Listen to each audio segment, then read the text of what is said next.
Welcome to the Krannert Alumni Conference. I'm Tim Newton.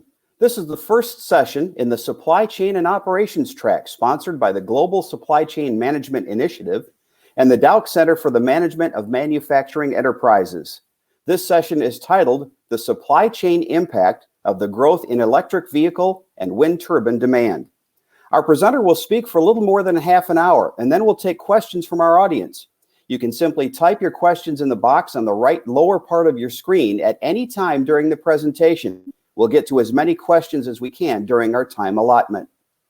Our speaker today joined Purdue in 1996 and has served in a variety of roles at the Krannert School.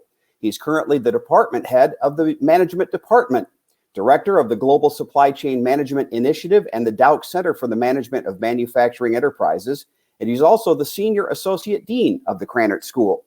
He is a renowned and widely quoted expert on operations and supply chain management, and he has consulted with several corporations. Please welcome the Susan Bulkley Butler Chair in Operations Management, Professor Ananth Iyer.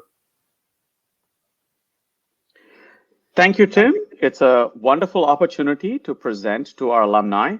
I look forward to this being both an informative session as well as an opportunity to engage in some dialogue.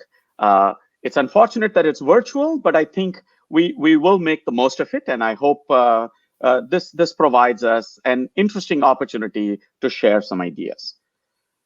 So let me start with the presentation, and the focus of our discussion is on the supply chain. And when we use the word supply chain, it means all the impacts of all the components and the materials that are required in order to produce the products that we're interested in this case, electric vehicles and wind turbine.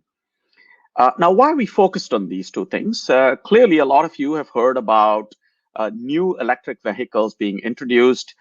Initially, the word may have been synonymous with Tesla, but you clearly hear new initiatives, both from General Motors, from Ford, plans to transition. So all of that is going to have a big impact, and maybe we'll be able to get some insights.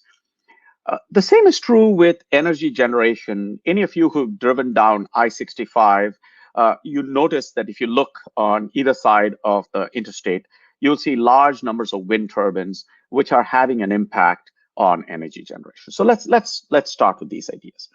So the first thing I want to get you to think about is that a lot of what I'm going to talk to you about was funded by the Department of Energy. And we've been working on this topic for the past 8 years. A lot of this really began with a report that came out back in 2010, focused on critical material supply chains, and it focused on critical material strategy. So the Department of Energy has funded an institute called the Critical Material Institute. Purdue is one of the members, and I've had the opportunity to work with faculty in materials engineering, Professor Carol Handwerker, in mechanical engineering, Professors John Sutherland and Fu Zhao. So we've been a team of 4 different faculty, each working with our students on this topic. One of the things that's important is that a lot of what we need to be talking about is future looking. So if we look at past demand for electric vehicles and wind turbines in the United States, that demand is fairly small. It's a small fraction of the total. What's really interesting is the projected future demand. And anytime one looks at the future, in this particular case, we're going to look through 2050, you need to have some basis for it. And since we're sitting at Krannert, one of the things we'd like to do is to quantify our estimates. So I'm going to give you some ideas on how we can quantify our estimates using the kind of information that's replicable, that comes from sources other than me myself. So we're going to use those scenarios to come up with demand scenarios for electric vehicles. Now, when you have an electric vehicle, one of the things you need is your source of power is an electric vehicle battery. And it's that battery that requires a whole bunch of materials and results in growth and demand for those materials that we have to plan for. One idea I want to introduce is that recycling technologies, that is thinking of it as a closed loop. So just as when you're ready to replace your tires, you typically give the tires to the tire shop and they recycle it for a small fee and they give you new tires. if we can create a closed loop for these electric vehicle batteries, then that can actually have a significant impact in solving the supply chain gap. So I'll tell you something about what's happening in that space. We're going to repeat the same things with wind energy, but with wind energy, one of the things we're going to talk about are direct drive wind turbines, which require magnets, very high weight and power magnets. And so we're going to talk a little bit about magnets, do the same thing regarding magnet supply and demand, talk about how recycling can impact that, and then some final takeaways. So let's focus on the electric vehicle supply chain.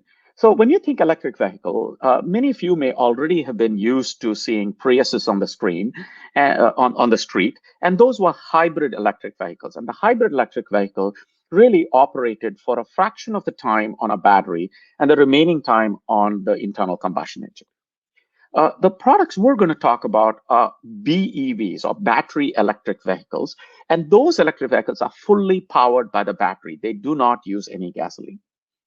So we're going to focus on the battery electric vehicles with a 270-mile range, which means you need a 64 kilowatt hour battery. And so just to keep all our discussion the same, we're going to look at 64 kilowatt hour batteries. Now, what is the market size for these passenger vehicles? Well, overall, passenger vehicle market size depends on the gross domestic product. It requires on environmental rules, and there are many, many other things for us to think about. And when you think about electric vehicle batteries, there are many different types of batteries. There are new batteries coming in, so technology is evolving. And so one of the things one needs to do to understand all this is to really understand all of these components, the drivers of electric vehicles, the types of batteries, the composition of material in each battery, the projected market share. And we're going to do all this with a specific focus on the US supply chain, which was the mandate from the Department of Energy. There is the world view, and then there is the US view. So one of the words you'll see me use repeatedly is that I want to quantify everything. Now, I want to be sure that I'm not claiming that the number in of itself is the end point, but clearly identifying where we got the number from allows one to have opportunity for discussion and debate, which is the real focus of our work. So here's the challenge. And what I want to show you, what you see on the screen are projections from 2018 through 2030. On the y-axis is electric vehicle demand in the US in millions. And you see all these lines representing different forecasts by many different companies, all the way from McKinsey to Boston Consulting Group to Bloomberg, et cetera, et cetera. What do I want you to take away from this? Look at the forecasted demand in the US in 2030. That range goes from 1.45 million to 6 million vehicles. Okay, clearly a very big range. So now at this point, you might say, well, where did all these people come up with their forecasts? And how do we use it in some systematic manner? Many of you who are familiar with consulting firms issue reports, and a lot of the process, the details are part of their intellectual property. Well, that doesn't quite work for us academics who are trying to expose the details of what's going on. So we need some way to get at these forecasts, but using sources that we can replicate. So part of what I want to do is what is our approach to come up with these forecasts? So what we're going to do is use data from the IPCC, or the Intergovernmental Panel on Climate Change. And these are called Shared Socio-Economic Pathways, or SSPs. And so let me just give you an idea of some of these SSPs. So the acronym SSP is Shared Socio-Economic Pathways. So one scenario is middle of the road. What if the future moves along based on the past? That's SSP2. SSP1 says, what if the world committed to a sustainability-focused growth? So a lot of the tech industry start thinking about being green. So that happens to be one scenario. A third scenario, SSP3, is a fragmented world with regional rivalry, where people don't cooperate, they have their own plan, And so that happens to be SSP3. SSP4 is a big gap between the developed countries and the developing countries. And SSP5 is growth at all costs with no regard to the environment. Now, these have been agreed upon as 5 pretty distinct scenarios that would have a large impact on the world. And the good news for us is once these scenarios were generated, there actually is a place you can go to get estimates. But before I get to that, let me talk about what governments can do. So governments can put in regulation, and those regulations are called RCPs, or representative concentration pathways, and they put caps on greenhouse gases and put in regulatory constraints. So for each SSP, you can have different RCP values. And so when they're combined, they give you a scenario. So a scenario can be thought of as an outcome of the world and some regulations that are put in. So just to give you a quick sense, these numbers are represented in code. So RCP 2.6 is basically the Paris Agreement. RCP 4.4 is a stringent agreement with greater emissions, et cetera, et cetera. So I'm going to skip these details, but this is just to tell you this is how this characterized. So what do we get out of this?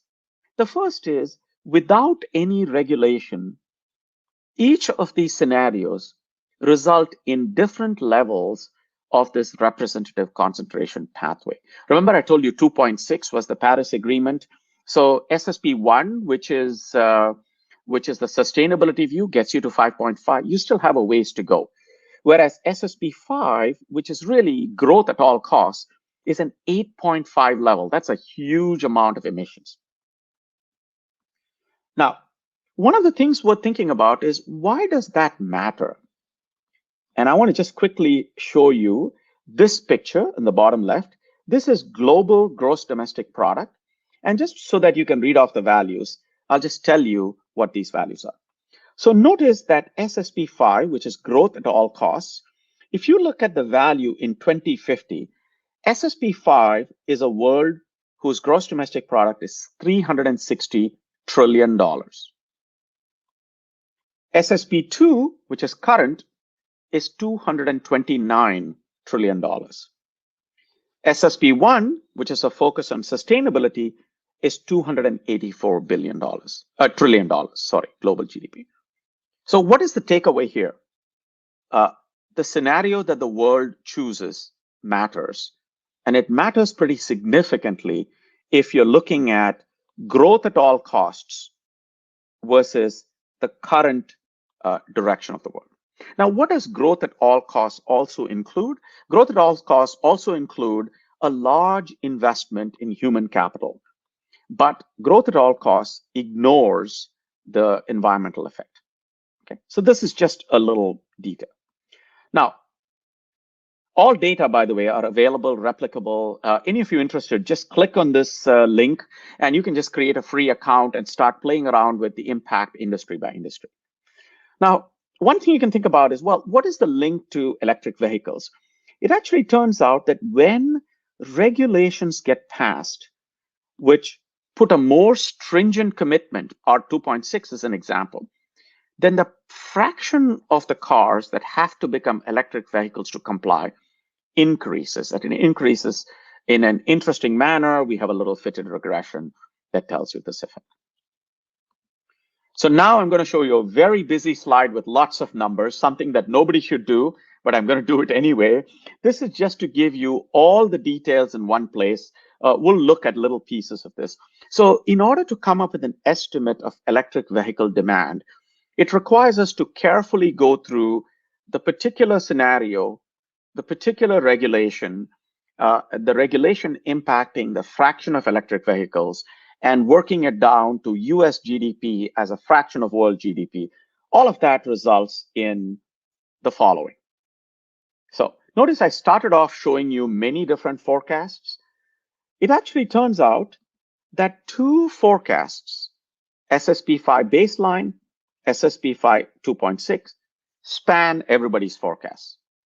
So in other words, I'm not saying don't hire any of these consultants, but you can do all this yourself. You can figure out the trajectory that the world is headed in, And you can actually look at the existing regulation and use that to forecast electric vehicles. I've shown it to you all the way up to 2030. You can go all the way much beyond that. Incidentally, if you go to the IPCC's spreadsheets, they've projected GDPs and all those details all the way up to the year 2100. So what do we do with this? So the first is, I want to give you some detail regarding batteries.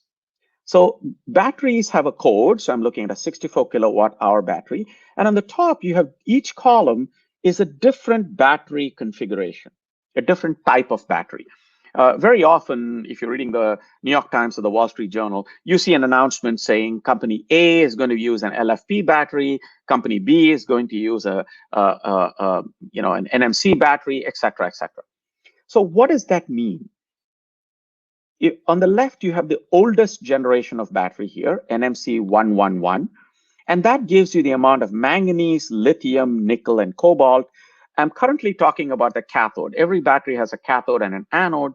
Most of the anodes are made of graphite, so we're going to talk about the cathode. Well, why does this matter? Look at the amount of nickel in the battery. And notice that as you keep moving from left to right, you see increased use of nickel. But look at cobalt, you see decreased use of cobalt. So what are engineers trying to do?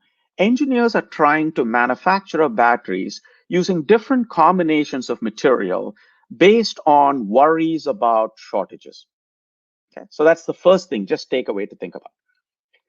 So that's one piece. The second piece is, what are forecasted market shares of these batteries? So again, just like before, there are many, many companies giving forecasts of what the market shares will be. What's the idea? What we can do is pull everything together, and I want to spend a few minutes talking about this picture because this is a very important picture for us.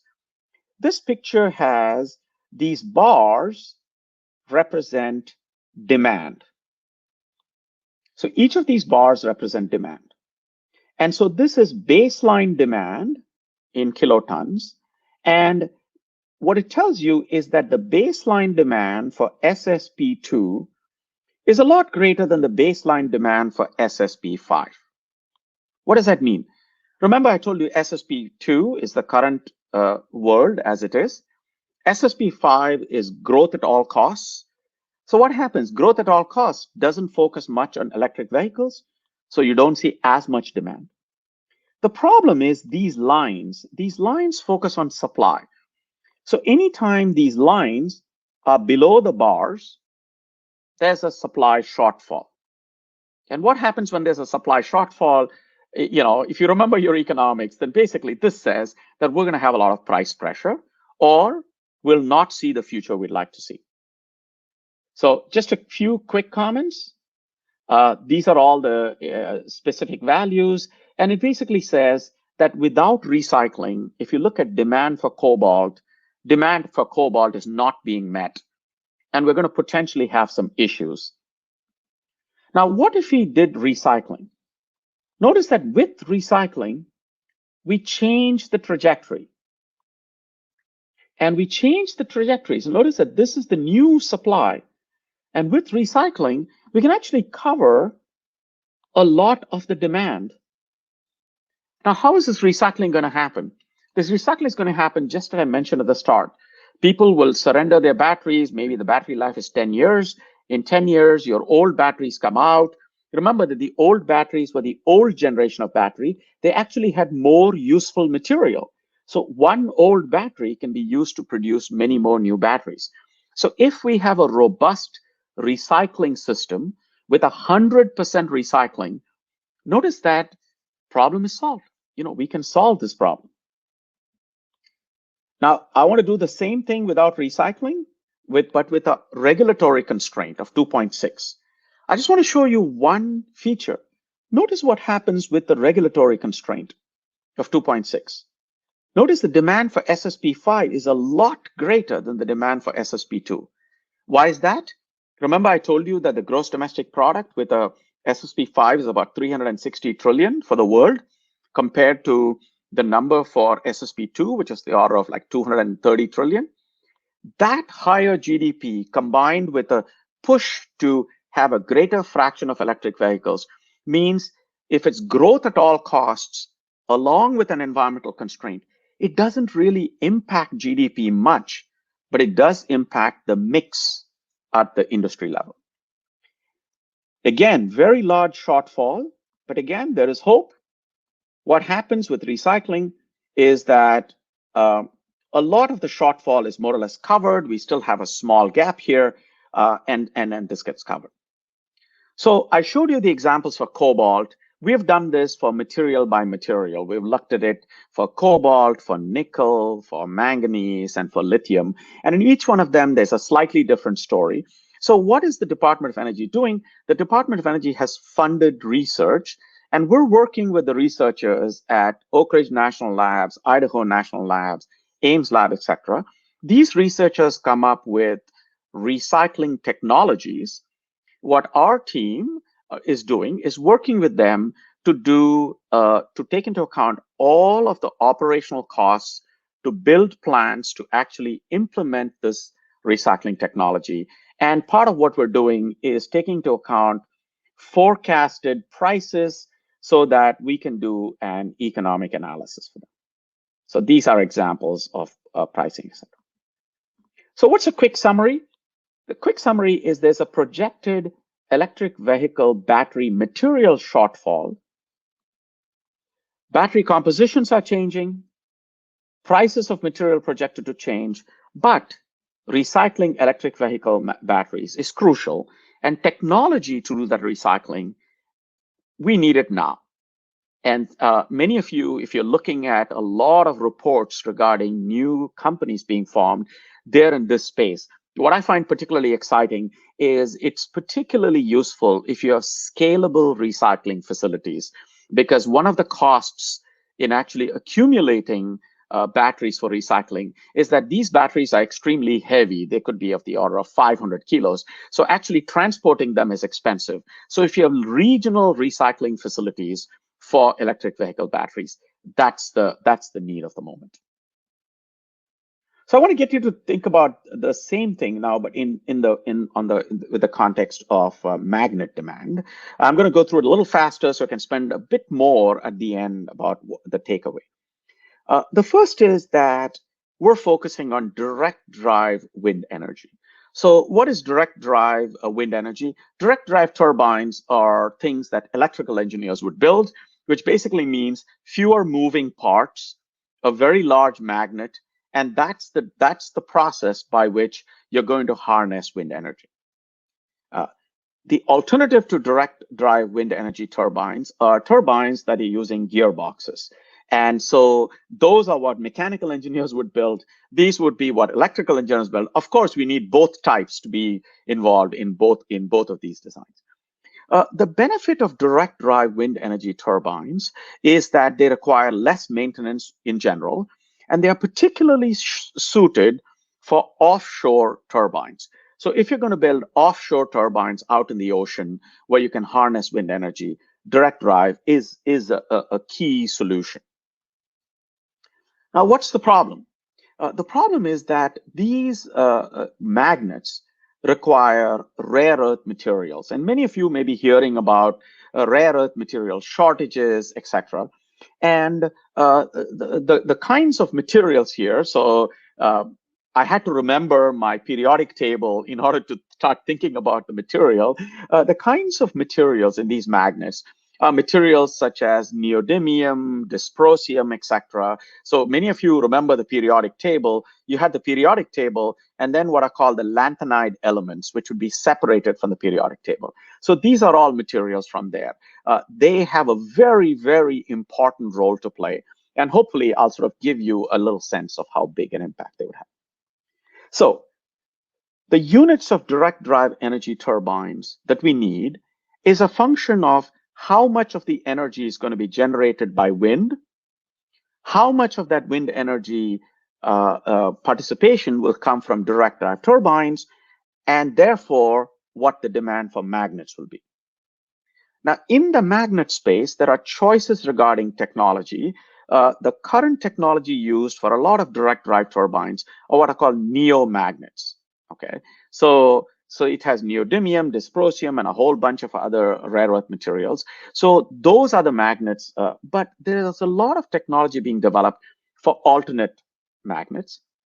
Again, just like we did for batteries, we can figure out the corresponding magnet materials. We'll look at the interaction between supply and demand. Again, I'm going to project the impact of recycling. So this might not be the easiest to read, but suffice it to say that in terms of, okay, this is, okay. So here I'm again showing you the bars and the lines. The bars and the lines show you the neodymium and dysprosium. Let me okay. So let me show you the dysprosium demand without recycling. Okay.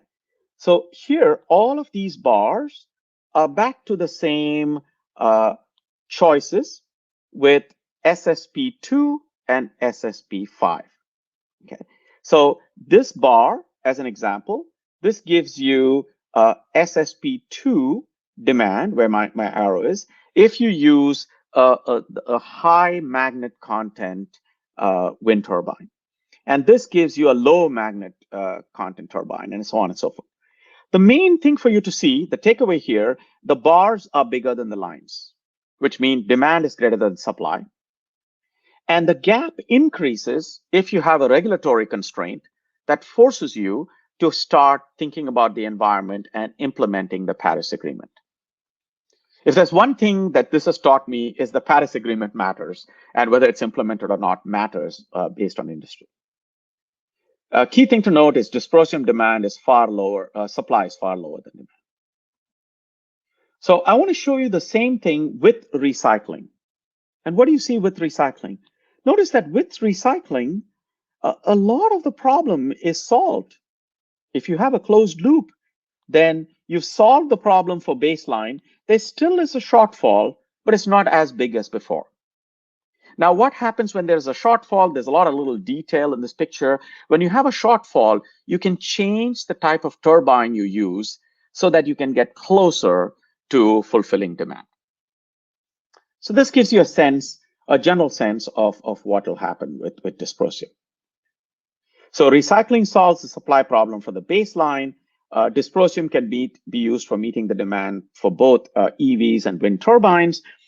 If in fact you have an RCP 2.6 or you're trying to implement the Paris Agreement, you may need to think through dysprosium to balance supply and demand. Many of you might be hearing that there's a lot of activity regarding mining sites, etc. One little detail, it's really not the mining, but it's really the refining that is the key issue here, because refining is where there's a shortfall.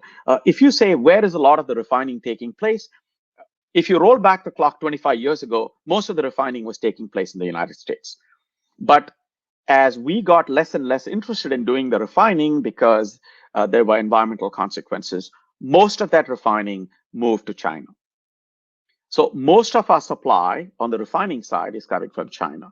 Now, that was the case, maybe say 5 years ago. There's a lot of changes happening. Many of you know that there's mining happening in Australia and many other places. Lithium, of course, you can get from Chile, from the lithium mines, etc. So there's a worldwide adjustment happening to change the sources of supply. The best source of supply is the supply we already have, and that is to recycle based on past products that we already have.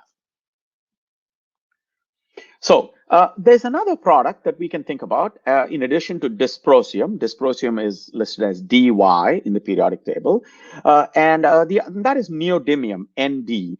And you usually need neodymium and dysprosium in order to have a powerful magnet. I'm simplifying it. Many of you who are magnet specialists know there's a lot more detail in there. Neodymium is an issue, but not as much of a constraint. And when you have recycling, a lot of that gap decreases. So that's really what you see here. So I want to give you a quick summary. So one of the things you might want to think about is say, so what did we learn?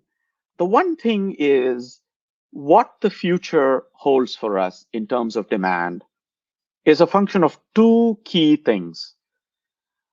What choices are made by the world at large? So this matters.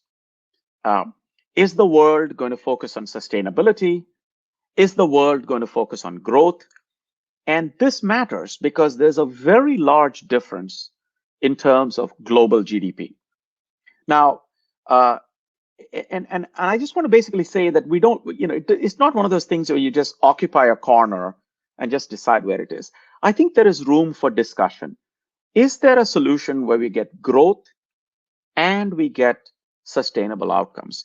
And at least the projections from the IPCC suggest that when you focus on growth, and if you put in a regulatory constraint, then what happens within industries is that the technology used changes. So for example, for us, if, for example, there is the Paris Agreement implemented and there's a specific focus on world growth, then what we'll see is not a change in the total number of passenger vehicles, but a change in the fraction of those that will be electric vehicles. The same is true with direct drive turbines. If in fact there's a focus on the composition of energy generation, then we'll see a greater focus on direct drive turbines. A lot of this is a function of the Paris Agreement, RCP 2.6. So I'm hoping that many of you remember this number 2.6, because that is a way to characterize the emissions constraint. And it matters. It'll have substantial effects on the industry and industry volumes. And a lot of this can be thought of when you think about, what do you expect will happen? One of the things that'll happen is these are the items to be thinking about: cobalt, nickel, lithium, dysprosium, neodymium. All of these materials will see a big impact. The first three in this list of 5 come from battery technologies, and these would be the cathodes in batteries. The last 2 will be the material in magnets. I forgot to mention, but I just want to mention briefly, is that magnets are also required in electric vehicles. And it actually turns out that those motor magnets also need to be studied because their volumes will be substantial. So we're also working on a project related to these motor magnets and how technologies can change for these motor magnets. One of the things, first of all, this is an absolutely wonderful research opportunity. We've had lots of students who are involved. For us at the center, at any point in time, we have between 30 and 35 students. And without the students, we can't do a lot of the analysis that's being presented.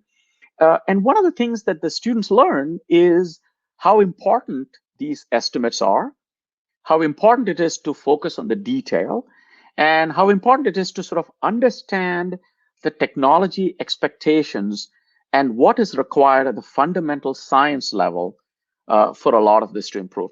As an example, one of the teams that's working on magnets funded by the Department of Energy is focusing on, can you reduce the material intensity of the units while getting the same performance? So if you can reduce the material intensity for the same performance, we can track its impact by working its way through the system. What I mean by that is instead of 5% of your total material coming from one of these elements, what if you could decrease it to 2%? Well, that effectively means you can make 2.5 times the volume because you've decreased the material per unit. So a lot of these have a direct way where the science of the lab has an impact on the projection of the future. One of the things we see loud and clear is the impact on recycling. And one of the things that makes it particularly interesting is recycling has costs, which are the technology-based details, but it also has a very significant logistics question. How do we actually collect all these batteries? How do we collect all these wind turbines? And a lot of these batteries and wind turbines are extremely heavy. So if we spend a lot of money transporting all of these items for recycling, then they may eat into the competitiveness. So there are technologies being developed that can be operated at more modest scales. In the ideal case, these recycling technologies might operate in scrapyards, in which case there's more local production, local recycling, and what goes into the market are these pure materials. So it's a fascinating question regarding how we'll provide for all of these materials. The one thing that is interesting is all of this is while technologies are evolving. New battery technologies are being introduced, new magnet compositions are being considered, and the world has other choices. So many of you who are looking to buy a new car would say, what kind of a car should I buy? Should I buy an IC engine, which is now getting better and better because of technology improvement? Should I buy a hybrid electric vehicle? So a hybrid electric vehicle, of course, operates as an IC engine part of the time and operates on the battery part of the time. Or should I buy a battery electric vehicle? So the Teslas are battery electric vehicles, the Nissan Leaf, etc. Or should I buy a plug-in hybrid? And some of you may even be thinking, should I think about all of this or should I wait for the hydrogen car? Well, the good news is this is an exciting time in these industries. It's new technologies coming in. All of them have very significant impacts, and it's something very interesting. Now, what is particularly interesting is this requires close collaboration between faculty in the School of Management and faculty in engineering, in science, etc. Purdue, as all of you are fully aware, it's perfectly suited for such opportunities. But I do want to give due credit to the Department of Energy because they thought about this, and the federal government has had a strategy from way back in 2008 to 2010. And they and Congress have been funding these things. The Critical Material Institute, all of the information there is public. Everything we write is public because it's in the public domain. And one of the things they've been doing is funding a total number of 125 researchers. We get together 2 times a year and everybody shares what they're doing. And it's a wonderful way to link current technologies being developed to their impact. And again, I want to recognize the fact that, one of the ways that we keep ourselves informed, many of us faculty serve on PhD thesis of students in the Department of, in the Department of Mechanical Engineering or Industrial Engineering or Material Science. And that's the way that we keep ourselves coordinated. And all of our students work with each other. One of the things I would be remiss if I didn't mention the role of national labs. So the national labs are the places where a lot of technology development takes place. A lot of the technology that's developed is made available to US companies and the goal is that there is the hope that there is this amazing opportunity for us to develop this technology in a way that the transportation industry and the energy industry will benefit.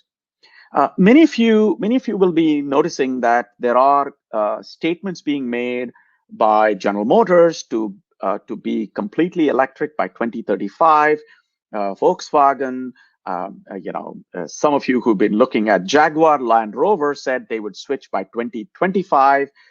Just today, Toyota or Lexus announced a whole new 15 new electric vehicles by 2025. So the future is not far away. The future is actually happening now, which means everything we're talking about here should already have been researched. So it's possible that companies adopt them. So I hope you remember a few things from our discussion today. As a quick summary, I hope you remember the word SSP, shared socio-economic pathways, and they matter. I hope you remember RCP, representative concentration pathways. They matter because it's regulations that we as a country decide, and that regulation will have a very significant impact on the demand for electric vehicles and direct drive wind turbines. Please remember that batteries and magnets matter. And if you ever get a chance to take a look at the periodic table, look at both the elements in the periodic table, cobalt, nickel, lithium, but elements in the lanthanide series, dysprosium, neodymium. These are going to be our friends for many, many years into the future. And we'll need to come up with ways in which we can plan for all of this so that we have an exciting future. So thank you for listening. There's a lot of information related to all of these in our center websites. Steve Dunlap is the managing director of the center, and we would love to answer any of your questions, including questions that you may have for me now. So I'm going to stop and give Tim a chance to pass along any questions. Tim. Well, first of all, Ananth, thank you very much for the presentation. We've got a couple of comments. This is really cool. I would agree with that. Very educational.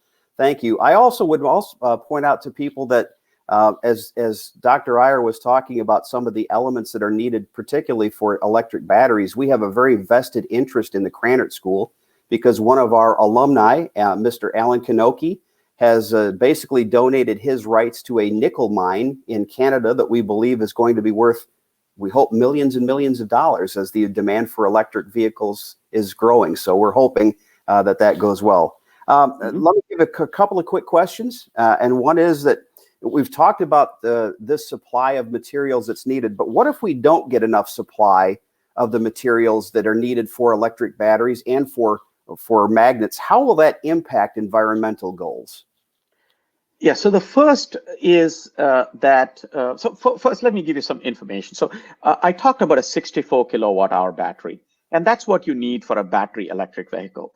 But if you happen to have a hybrid electric vehicle, that goes down to 4 kilowatt hours. So you're going 64 to 4, a factor of 16 difference. Right?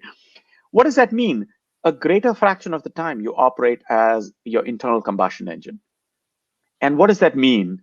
A far slower impact on reaching the goals of the environment. So industry has a solution, but not having material has that impact. The same is true with wind turbines.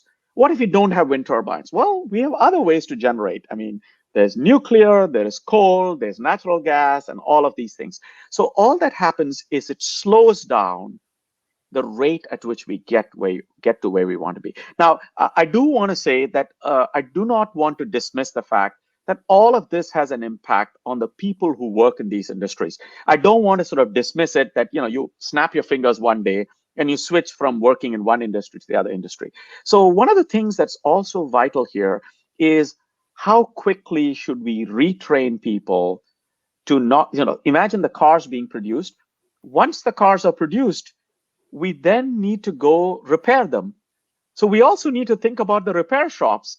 Are they ready to have electric vehicles, etc.? So yeah, all of that is in play, and how much volatility there will be, that is the challenge. So it'll take us longer to reach our goals, and there'll be a volatile period in which we won't have a smooth transition. We'll have many versions of the different products that'll be out in play.